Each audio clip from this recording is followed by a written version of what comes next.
সন্ধেবেলা এরকম হেলদি আর সফট একটা চিকেন এগ রোল খেতে হলে যেগুলো করতে হবে সেটা হচ্ছে খুব ইজি কিছু স্টেপস ফলো করতে হবে। সেটা হচ্ছে ফার্স্টে চিকেনের ছোটো ছোটো পিস নিয়ে নিতে হবে, তার মধ্যে আদা বাটা, রসুন বাটা, ধনে গুঁড়ো, হলুদ আর লঙ্কা গুঁড়ো দিয়ে দিতে হবে আর একটুখানি তেল দিয়ে মেখে নিতে হবে। তারপর তার মধ্যে জল ঝরিয়ে রাখা টক দই 2 চামচ দিয়ে দিতে হবে, দিয়ে ভালো করে ওটা মেখে নিতে হবে। অ্যান্ড দেন তারপর ওখানে দারচিনি পুড়িয়ে নিয়ে বাটার দিয়ে সেটাকে ঢেকে দিতে হবে যাতে স্মোকটা চিকেনটা অ্যাবজর্ব করে নেয়। দেন কড়াইয়ের মধ্যে পেঁয়াজ ভেজে সেটা দিয়ে চিকেনটাকে ভালো করে ফ্রাই করে নিতে হবে।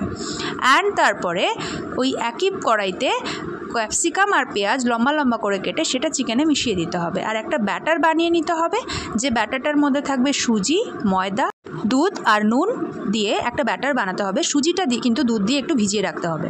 দেন এরকমভাবে একটা রুটি বানিয়ে নিতে হবে এবং একটা অমলেট বানিয়ে নিতে হবে। এরপর রোলের মধ্যে স্টাফিংটা ভরে তার মধ্যে একটু দই দিয়ে সার্ভ করে দাও।